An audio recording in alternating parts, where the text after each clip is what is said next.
Hey, in reflecting on what Adam was talking about in the message, I thought of one of my favorite Bible characters. Her name is Dorcas. So she's one of my favorites because of what she's known for, and we're going to see that in just a moment. But she's also one of my favorites because the junior boy that lives inside me and, Dorcas. Acts chapter 9 is where her story is. Beginning in verse 36, in Joppa there was a disciple named Tabitha, which when translated is Dorcas, who was always doing good and helping the poor. About that time she became sick and died, and her body was washed and placed in an upstairs room. Now Lydda was near Joppa, so when the disciples heard that Peter was in Lydda, they sent 2 men to him and urged him, "Please come at once." And Peter went with them, and when he arrived, he was taken upstairs to the room. All the widows stood around him, crying and showing him the robes and other clothing that Dorcas had made while she was still with them. Peter sent them all out of the room, and then he got down on his knees and he prayed. And turning toward the dead woman, he said, "Tabitha, get up." And she opened her eyes, and seeing Peter, she sat up.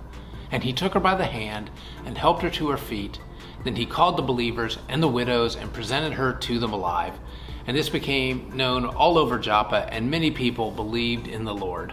So, in the city of Joppa, there's this woman whose name is Tabitha. That's her Aramaic name. The Greek version is Dorcas.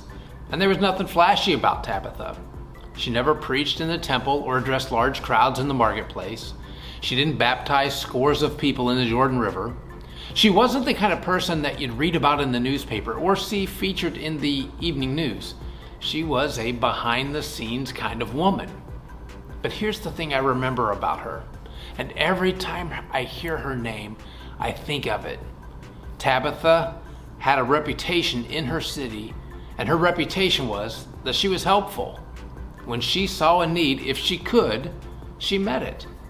Tabitha was always doing good and helping the poor. The New Living Translation says it this way: she was always doing kind things for others and helping the poor. I'm going to point out 2 word pictures. One is what we read about Tabitha or Dorcas. That word always literally means to swell up and burst. Tabitha was bursting with good deeds. Now the other word is in something that Jesus said that you're familiar with. In Matthew 5, he says, "Let your light shine before men, that they may see your good deeds and praise your Father in heaven."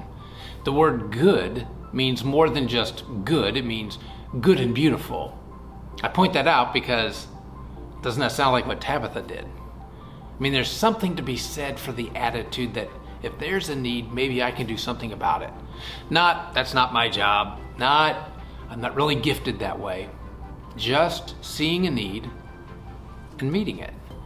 Paul would write to the church in Galatia in chapter 6 of his letter, "So then, as often as we have the chance, we should do good to everyone, and especially to those who belong to our family in the faith."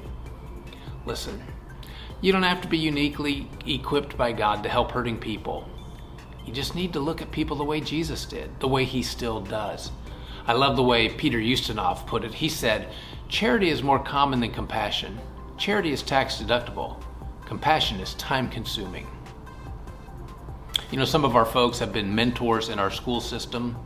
Some of our folks delivered meals to kids as COVID began. Some of us have donated blood because it's been needed. Some volunteer at the hospital. Some have repaired cars for people for free. Some have taken care of people's yards for them. We have people helping at Helping Hands, the food bank here in Miamisburg. They've helped at the Fill of Grace farm to get food ready for this later this summer and this fall. We are called to meet needs, and there's any number of ways to do that. It may not be flashy. It may not be glamorous, and frankly, it may not be your spiritual gift. Sometimes we have to do grunt work just because it needs to be done. But every now and then, God's answer to a need is you, and it's me. Wouldn't it be something if we lived in such a way that when we are gone, people were gathered to weep because they will miss the influence God had in their lives just because we did simple, everyday good things? You can do that starting today. Do something thoughtful. Do something kind. Do something generous today. Man, see a need and just meet it.